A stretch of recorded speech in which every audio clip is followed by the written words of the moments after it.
Oh, I'm on. Hi, I am Steve. That's Eric. We have a wonderful guest tonight, Alice of Feypop.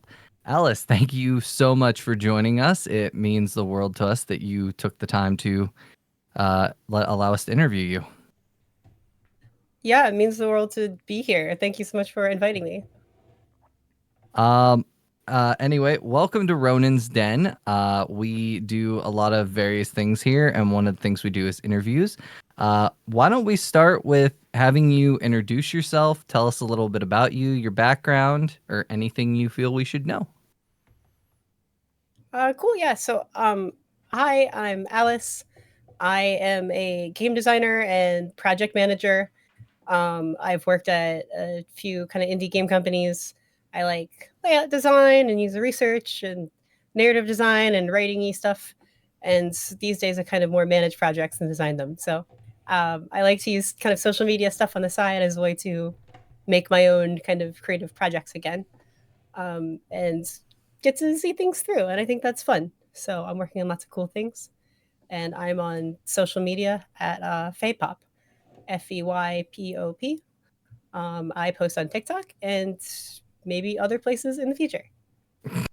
Well, if TikTok goes away, we'll all have to adapt and go somewhere, but we'll see how that plays out. So I want to talk about the game design and the project managing aspect of your career. How did you get into game design, and how has your experience in that field been? I know that it can be hard for women to get into that field and thrive there. So, what's your experience been, and is it enjoyable? And just tell us your story. Yeah. I growing up, I have like had a bunch of chronic health issues, like disease and stuff. And I've always been kind of like a nerd. And one thing that made me like fall in love with gaming kind of as a concept was like being in like a hospital or something, like as a kid, like there's like good medical care and stuff. Like that's very fortunate to have, and all those like technical hard things are taken care of. But a hospital is a boring white room, and not much happens there. And then at one point when I was in like middle school, um, there was some like cool new nonprofit that like reached and got in the area, and got like video game consoles like N64s and GameCubes, and put them on like little TV carts. So like if you're just stuck in a room, like they could, you could wheel in like a GameCube or something, and then it's like, oh my gosh, like that kind of hierarchy of needs, like that emotional cool level. Um, it kind of blew my mind getting to like become a game. Uh, We lost did you, you lose Alice. audio? Yeah, we Yeah, we lost you. lost audio Oh for you. no, There Oh, you are. there, You're back. hello. oh, you're back now. I'm sorry. Yeah, you said you were talking about like the emotional need as well as the physical, and that's when you Oh yeah, cut out. So I'm not sure what happened there. yeah. Okay, yeah. So I'm sorry. Yeah. Um, so yeah, that kind of blew my mind, and like that felt very special to me, and I've kind of wanted to pay that forward and do something with that. And then like growing up and getting to college and stuff, I was like, okay, like tech and coding and making games and stuff, and that gets very dry and businessy. If you don't like do anything to disrupt that, you'll end up in like a weird cybersecurity kind of job. And I was getting there, I was taking college classes, and it was very boring and sad, and nothing felt like it had that kind of personal emotional connection. And also, I was like one of two girls in the class, and all the classrooms smelled like farts. So I took a bunch of humanities classes and like explored other programs, and then I pursued like a game design track like directly, which is cool because it's a mix of not only tech stuff but also people. Like you have to research and talk to people and survey people, communicate, learn what people like about things, and like art and art history and cognitive psychology. And I thought that was like super awesome. And so I started kind of going into that wherever I could. Um, and then I realized I didn't like the kind of code at all. And I just wanted to do like the fun kind of designy, like soft skill part where it's very weird and iterative, and like you can run wacky science experiment prototype tests and then bounce all over the place. And yeah, I've just kind of bounced from like little um, indie companies and collectives, like one to another. And yeah, that's kind of where I'm at. So were you initially trying to get into the video game aspect and then you just switched to TTRPGs? Or did you initially want into TTRPGs, and how did that switch happen? What was your experience getting into TTRPGs? Like, where did you learn about them? How did you get into that hobby? Yeah, so professionally, I was assuming video games going into it. Those environments get very kind of slow. Like video game projects take a long time to make, especially if you want them to be cool. And they can get very kind of clunky and also dull in their own way, and it's very hard. And then meanwhile, I kind of on the side, I had some friends and we started playing I would say D&D, but it was really a home game where it's like just roll a d20, and if it's a high number, something good happens, and if it's a low number, something bad happens. And then we got more formal with it. I played like Pathfinder and stuff, and that was super duper cool. And I ended up kind of like running games and like running little clubs and stuff, and getting to see like everyone kind of had a story and an impact with that. And then we started experimenting with like weird, bonkers new campaigns and rules, and it's like, oh, this is that, but like way faster. We don't need to like wait a month for like the coders to get back to us. Um, and it's much more chaotic, but like a lot more fun to me. And then I've kind of like gone all in on that direction. Okay. So what, with being a designer, you've worked on various projects. What would you say is your favorite part of being a game designer? Ooh, okay. So one thing I really like doing now is getting into more like project management type jobs where like I get to work with other designers, writers, artists, and stuff like that. And then just getting to kind of be like the number one fan with like a front row seat, like eating my popcorn and be like, okay, like let's make something cool this week. And then just like seeing all the cool ideas that come out of it. And then the testing process is always like really scary, having to show that stuff to people. Like, what do you think? Get some criticism and feedback. Like that can hurt. It's like very vulnerable. But then I like that I can like remove myself from that making the stuff myself. So like I can just be the person to go and show it to people because it's like my feelings don't get hurt. And then just getting to come back and be like, hey guys, they really like this one. And then like everyone, celebrates and like, yeah, we're gonna make like 3 more characters like this. Is super duper fun. Okay. Uh, so with the project management aspect of the field, what is the difference between like being a project manager and a designer? Do you still do some design, or are you just more managing people? Like you said, you're the number one fan in the front row, but like, what is the big difference there? Um, it really depends on the size of a team. Like the bigger the team, the fewer hats you have to wear. And it's fun to wear lots of hats and be involved with different stuff. Like, oh, just write this part. So like I do jump in with lots of little writing and like character input and things. Um, Most of the time, I try to kind of step back a little bit more now because there is sort of like a power dynamic to be aware of. If I'm just suggesting ideas, but I'm kind of like in charge in some way, are people just gonna go with my ideas as opposed to theirs? So that's like a constant thing of trying to like hold my tongue a little bit and just do my own little creative stuff off to the side to keep out of it separate. But really, overall, it's like kind of the same process to me in that doing the kind of experimental make a thing and then like research it, test it, get feedback, and then change it, like what you made. That's kind of the core of the design process. And being in like any kind of management role, I've had a lot of terrible bosses. But like the way to do that right is just take that same care of like, hey, do players like our game? We should make it good for like the customer or whatever. But just do that same thing to your team. Like, hey, we're making this thing. Are we having fun making it? Is this like fun? Is this miserable? What can we change? How can we make this better? Um, and so that's kind of the difference. It's like you kind of turn from looking at like players and like testers to just the people you're working with and make sure they have a good time. I actually have a question about that. How often have you run into a case where um, the people designing it are finding it to be incredibly fun for them, but you're looking at it going, I don't know if this is going to be fun for the customer, though? Have you had a lot of those pop up, and how did you handle that? That totally does happen. And the thing is, what I think separates like a good designer versus someone who's just like making stuff for funsies is this like for someone? Do you have like ultimately like a humanist kind of kindness, like I want someone else to enjoy this motivation. Um, and a lot of people doing it for the first time don't, and they can crash and burn. Where like they'll make something really bad, and then if you're like, "Hey, this is bad," their immediate responsibility to like justify it instead of like listen. Um, and the key I think is like getting people to get that like perspective kind of early. Like fail faster is like a common shorthand in the tech industry, used sometimes to incredibly evil, maniacal, mad sciencey ends. But it should just be like, hey, let's make a prototype right now before we overdevelop our ideas and get super committed to it. Let's show it to some people, see what we think. Like get used to building that feedback, and like it's not about just us early. So people can like handle that better, because like that's like the number one kind of like red flag to look for. If someone's like just, but I want to do it my way, and like no matter what happens, like why are you here? You know, I don't know. Do it yourself. That's awesome. But like, yeah. So on the flip side of that, have you ever had the experience of where it seems like everything is working right, it looks like it's great design, and then it gets out there to the public and it's just, it falls flat? Has that ever happened, and how do you deal with that if it does?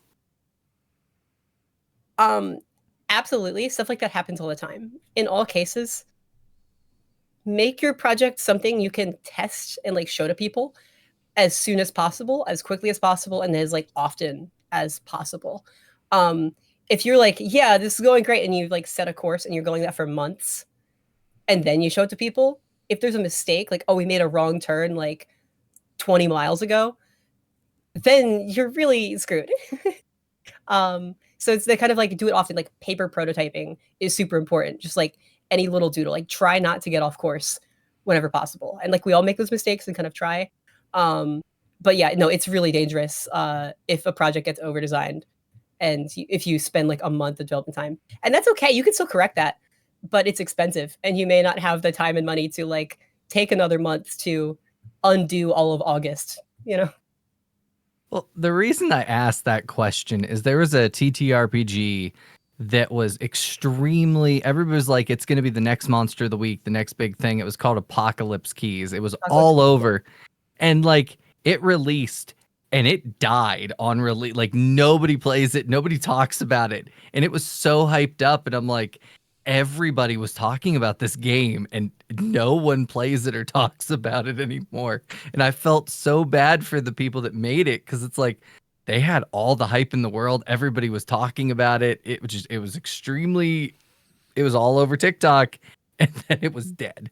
I feel bad when that would happen. I don't know how, like, how would you as a project manager or designer feel like everybody's saying it's great, everybody's working, like everybody's like it's greatly designed, and it releases and it's nobody talks about it. I remember that. Seeing it from the outside, I don't know like the specifics of how they did it, but my instincts, like what I would guess is the most common possibility in cases like that, because that happens a lot, is something gets positive hype, then the team making the thing thinks, oh my gosh, we have like something really special on our hands, and everyone's jealous of us, so we should hide our ideas so no one else can see what it is, and then it's dramatic and special as ours, and they already like it anyway. So like they get cocky, and then they start like withholding, and they don't test anything because they're like, we can't let our secrets get out. Like ideas aren't really worth anything on their own.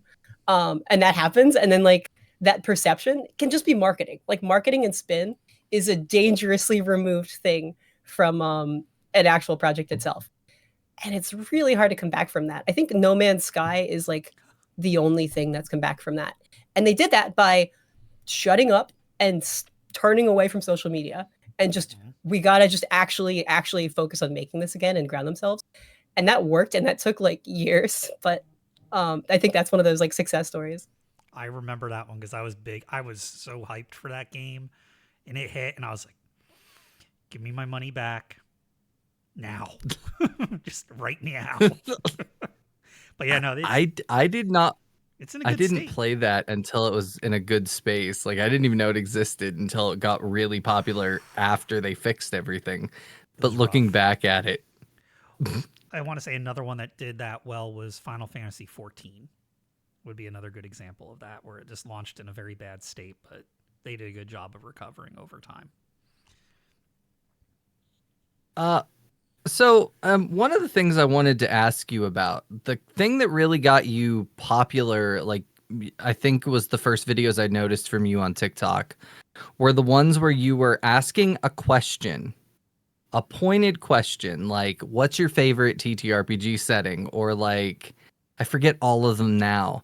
But then you did a breakdown of how do I want to put it? You then broke down the data you got and like made very specific video. I can't even talk about them because they were just so well done.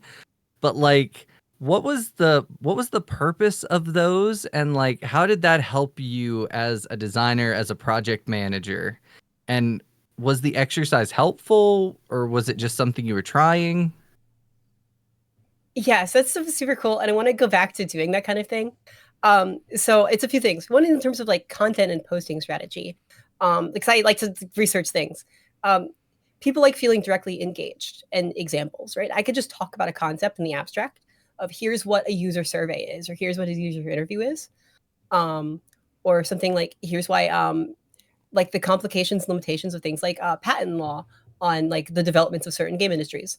And I have recorded first take videos like that, and then I watched them. I'm like, this is just informational, and it's not gonna like get any engagement or interest, and people aren't gonna then understand the point because there's like no connection to like internalize that. And it's better to look at things through kind of like pointed examples and relatable content and that engagement. So like just doing an example makes it more real to people. So it's like better for like learning from like a cognitive psychology sort of thing. And then the content of that specifically, I wanted to talk about user surveys and stuff like that and how those kinds of work. And I think a lot of design is really like turning these big, vague, creative questions and topics into like little science experiments. Like, how can we ask the right question in a way we can get answers from? And reading about RPG history and stuff like that, through kind of the 80s and 90s, there were like really early forum arguments, especially in like the mid to late 90s, about RPGs, who plays them. There are different audiences that play them. How do we describe those? Like, what are those trends and themes we can see and pull out? But all those came down to were just like each individual person being like, well, this is why I play. And like, this is why my two friends play. This is what it is, and it's like that's just they were like asserting like their personal experience is like the universal truth. But it's really about like the kind of trends. Like you haven't actually looked at like enough people, and so there were some common models that emerged that are still kind of useful conversationally, but they weren't like actually based in anything. Um, and I think it was like really fun to like as an example of that. Like let's get some data now, and also that's like kind of interesting like 90s discourse that sort of died, but it's like useful and leveraging. And if you're making an RPG, it's just are you just making a TTRPG, or is it like are there different kind of subtypes to target, so we can like make them kind of better and hone them in and tune them in a little bit. So it's like really helpful to kind of see those trends in practice and just like throw out like what do we got here, and then like analyze all that data and see the overlap and like count everything. It was like super fun and has definitely steered some of my projects. Since. Beautiful. But yeah, those are the first videos I saw of you on TikTok. And I just always thought they were so interesting and they were engaging. And then you do the video breaking everything down. And it was like, sometimes I agreed with you. Sometimes I'm like, well, I don't fit into any of these categories. What's she talking about? Like, swipe on by. But I don't think everybody perfectly fits into everything at the same time. But I always liked your content. So, I mean, here we are. Um, so can you talk to us about some of your specific projects that you've done through the years? Some of the projects you've worked on, some of the things you've helped produce. Uh, yeah, totally. So I work on lots of projects. Sometimes they like get through to like a public release. Sometimes they're under like NDA or like they don't finish, and it's like oh well. Um, There's one thing I got to work on like beginning to end and release was there's like a Pathfinder supplement with High Frog Studio, right at like all the layout and like lots of the flavor text writing in that. And they're an awesome group of people. Um, they kind of take parts of like Pathfinder 2e, which they play a lot, and what systems don't we like in this, and how can we make them better and fill it out, and then like build a whole thematic little supplement blooming out of that, which is super cool and super funny to playtest. So that was the Counterspell Codex, which is on Pathfinder Pathfinder Infinite, and I came up with a name for that one. I mean, that's pretty cool. That their thing is like, hey, I made that. That's mine. Like, I don't know. I think that'd be so cool to be able to say that about something. So the Counterspell Codex with High Frog Studios. Working on something that's as big as Pathfinder, a supplement for that, is that ever intimidating, or like it like how do you feel when you get on a project for something as big as Pathfinder? That's scary, and that's one of those times where I'm really glad it's a team and there's lots of people, because I play lots of Pathfinder 1e, but 2e, like, I don't know, like, it just hasn't I haven't had like a consistent group for that. So when it comes to all the mechanics design, I'm like, I know the general gist of the kinds of things in this game, but I don't know how it's implemented here or the phrasing for the specific rules text. But then I was focused mainly on, like, the layout and the UI of, well, UI, it's a book, but that was terrifying because in part for like accessibility and like reasons, because Adobe products are really expensive. At the end of their last book, which was the Pathfinder 2e supplement, Heroic Crafting, which is awesome, they had to switch from like Adobe InDesign to like the Affinity suite, which is awesome software for like making documents and stuff. And having to lay out things to look exactly like a Paizo Pathfinder official book, just to like match the style so people can read it and recognize it, is terrifying. So a system like that is very big and very complex and has lots of information. And it's made by probably a semi-informed team because it's a bigger company, and like how they figured out how to design their Pathfinder 2 ebooks. And it creates a sense of like authority in that space. These are the norms that you should follow. And as I've learned combing through the specifics of that and then trying to recreate like whole templates to use for their newer books, it's a mess. Pathfinder 2e has like lots of nuances, like a billion different text styles, for different levels of headings, things that don't make sense, like different traits of a spell, like area and duration and stuff, or different tags. Sometimes, depending on the set, they're arranged alphabetically. Sometimes they are not. Just those weird little things. And it's like realizing, is this like the imperfection of that, as like a bigger, corporation that then resonates out. Like lots of 5e homebrew tries to mimic the official D&D books. These are the decisions that the big company made. Are they made because they had a better research budget and this is actually the best way to do it and they hired the best designers?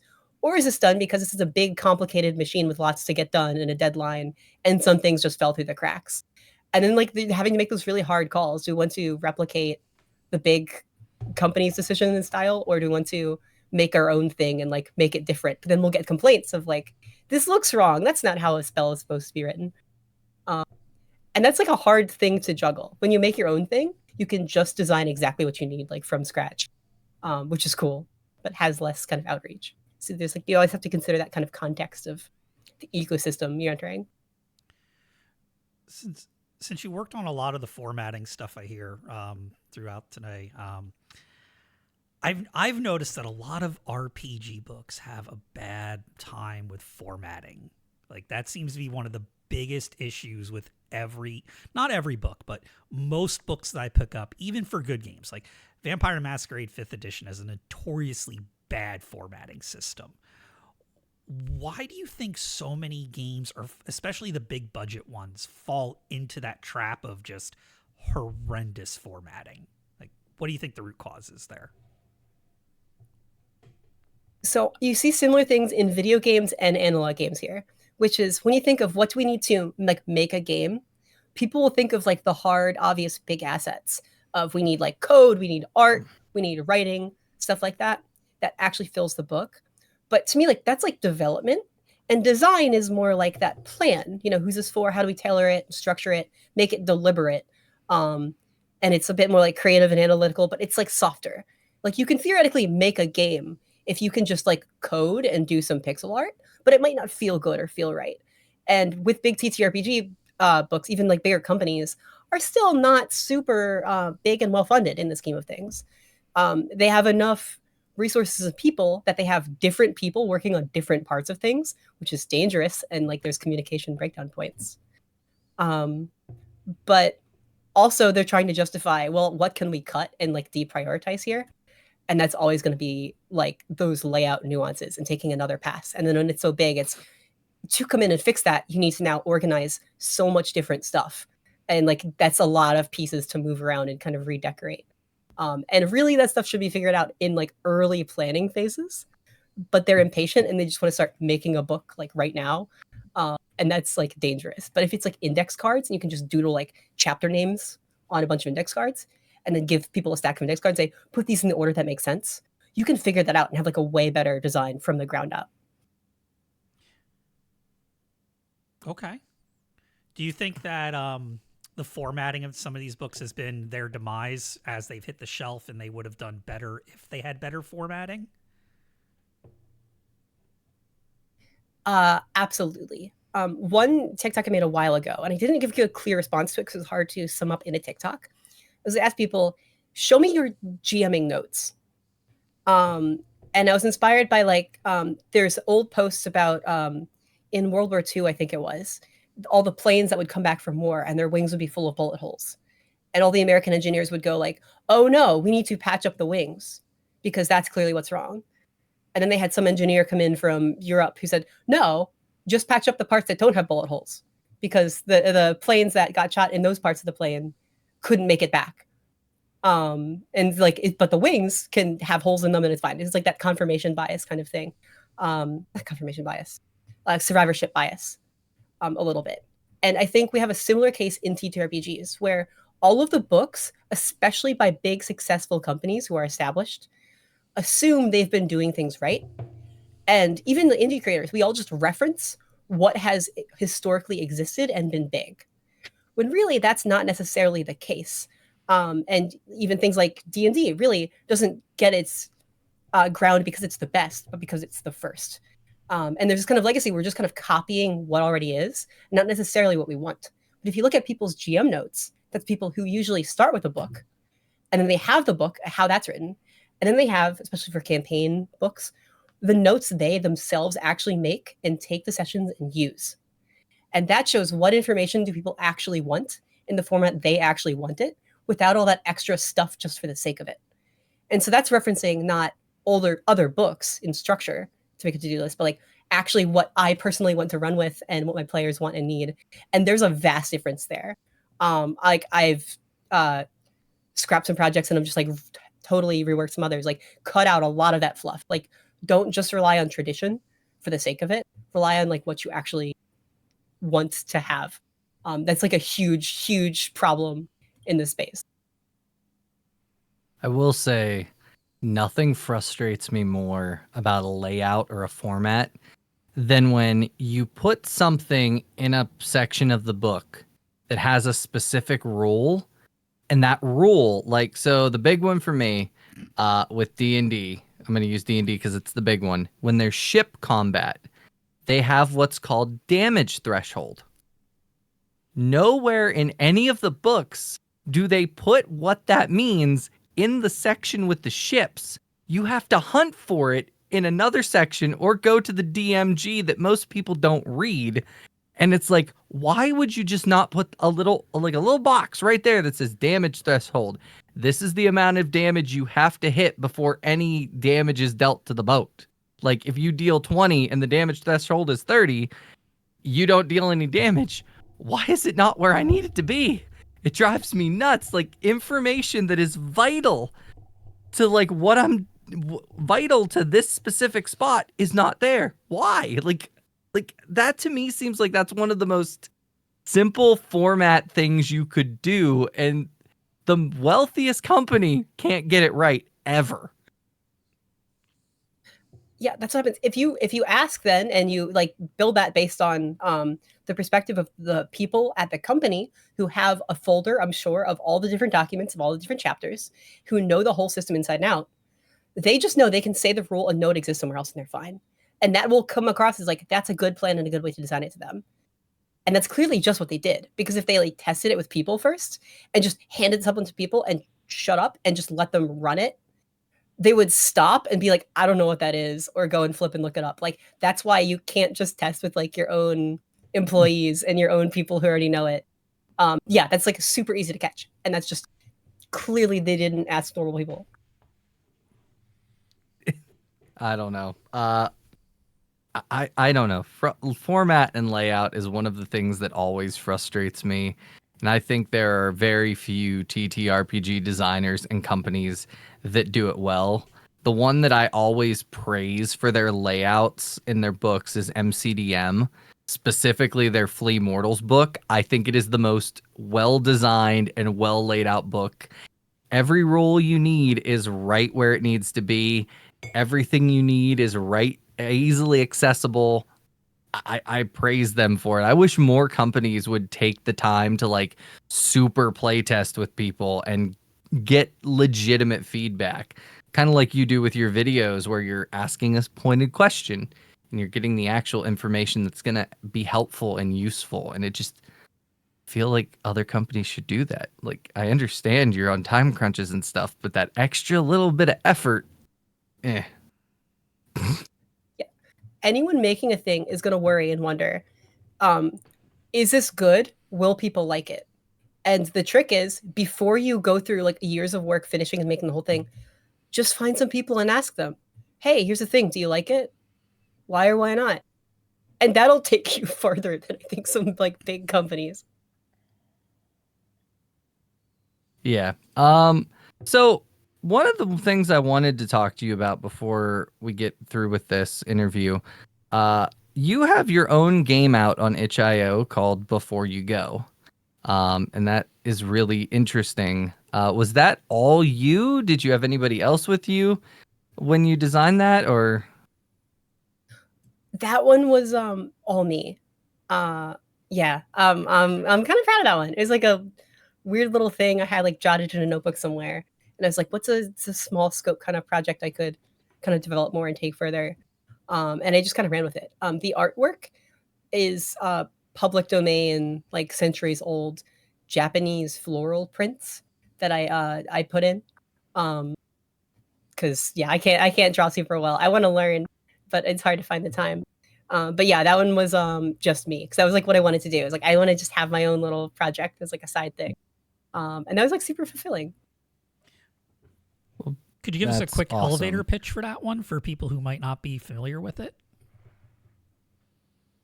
Yeah, absolutely.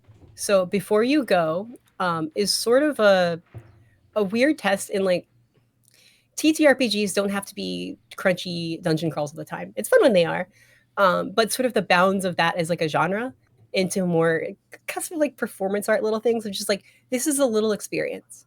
It's a game for 2 players that personally I believe is best played once. Um, it's pay what you want on itch.io, uh, and it takes about like 40 minutes to an hour to play. It's in like the 4 simple rounds. It has a little break, and it's just kind of about telling a story and getting to know each other's characters. It's very minimalist on purpose and very kind of light. Each round has like little estimations for here's how long this should take, and is about like a small, big font size like rule of text, page of text for each little round. So it's meant to be like a manageable, bite-sized little thing you could kind of pick up and play and kind of read for the first time as you're playing it. Okay. I guess one of the final questions we have for you is what kind of advice would you give for anyone who wants to get into game design, whether it be their own game, working on a supplement, or just trying to get into that field of being a game designer with maybe a smaller company? You can do it. The bar to entry is lower than you think. And people who do kind of over design and try to make something like overcomplicated or like I need to learn how to code and draw and do all these fancy things, you don't have to. And that's kind of a trap. Any good project starts usually as like a little paper prototype. If you can just get like a pen and a piece of paper, write up some simple little rules, or even just if you can quickly explain them to a couple friends and then just draw it out or like have some dice on a table. Make it small, make it quick, get it on paper. One draft, one day. You can do that. And then have some people try it out and see what they think. If it's not good, that's okay. Because everything they say they don't like about it, that's your to-do list of how to make the next draft better. And you don't even have to like figure out how do I fix this, really. Like it will be pretty obvious from that. And then take like another day and just make version 2. And you will quickly see like, whoa, not only can I make a thing, and this is a real thing now, it physically exists, but I can make it better. And that's kind of the high to chase as a designer of, ooh, like how can I make this better? And make something really fun. And then eventually you'll start to see the fun come out and play, and like the opinions will get more consistent. So like get some just some paper and pens and some dice, go for it. All right. Beautiful. Just if you want to make your own thing, just go ahead and do it. And don't get offended when people don't like it. That's the hard and scary part. Get a little treat and try not to cry and do your best. And you did a good job regardless. Eric, do you have any final questions? We are at about the 40-minute mark. I do not. Beautiful. Do you have anything else you would like to let anyone know? Any projects you're allowed to talk about that you're working on or anything like that? Yeah, in about 2 weeks, I'm gonna release like probably a 1 to 2 page like SRD for a little game engine I'm working on. I'm technically working on 2, but I'll pick one and just throw it up there. It's like a version 1. And I'll put that on feypop.itch.io, and feel free to make it free, and you could find that and roast me on it. I'm trying to make like minimal, simple little TTRPG engines to play with for future projects. Well, beautiful. We will definitely be on the lookout for that. Once again, Alice, thank you so much for taking 40 minutes of your time to listen to us and talk to us, and we really appreciate you being here. We look forward to more of your stuff in the future and your reemergence on TikTok, with hopefully getting more of those fun little videos that you do out. Like, it'll be fun to interact and learn more and pick your brain more. It's been a great time. Thank you so much. Yeah, absolutely. I'm super excited to get back into it. Anyway, Eric, want to take us out? Yeah. Thank you guys for joining us for Ronin's Den this week. We've had Alice here from Feypop. We had a great time talking. Steve, great questions, and we will catch everybody again next week. This coming Monday, we're going to be doing our Monday Fabula Ultima game.